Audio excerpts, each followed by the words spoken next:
an employee needs to know that if the employee is at a yoga class, that management is not back in the office fingers drumming, where's my employee? That there ought to be upfront communication, because the truth is that if you're fitter, you're going to be more productive. And you'll take less sick days, and when you're at work, you'll feel better, but it will mean some schedule adjustments. Obviously, those yoga classes, I assume, are taking place Monday through Friday, 9 to 5, yes? They are taking place during lunchtimes and Right. after work.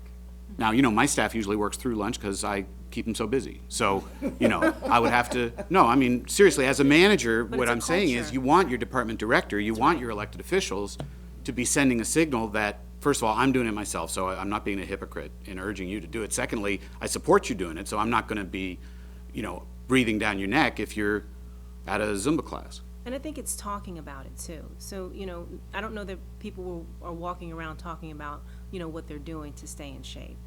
So the more that this, becomes a part of and ingrained in our culture, I think it's just people becoming more comfortable even talking about it, or calling people out.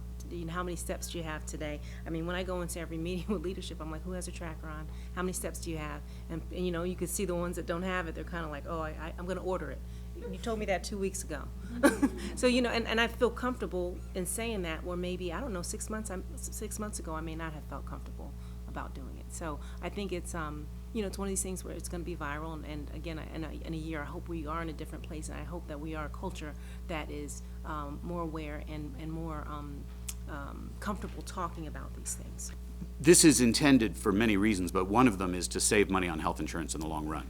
That if we did nothing, and I don't have the statistics here in front of me, but the cost curve for health insurance costs is mind-boggling to the taxpayer. I mean, it's hundreds of millions of dollars, increases projected in the next few years. So this is part of an effort at cost containment for the taxpayers, in addition to conveying the message that we care about our employees. That's important. Employees like to get that message. And it's in the taxpayer's best interest if employees are more productive and healthier.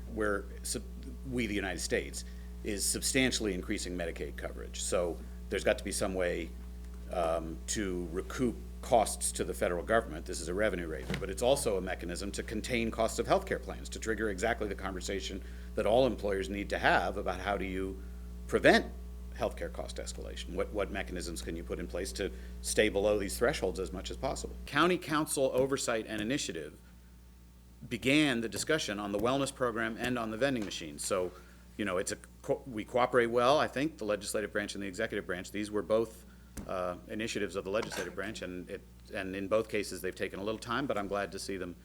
In both cases, I think both reports are satisfactory.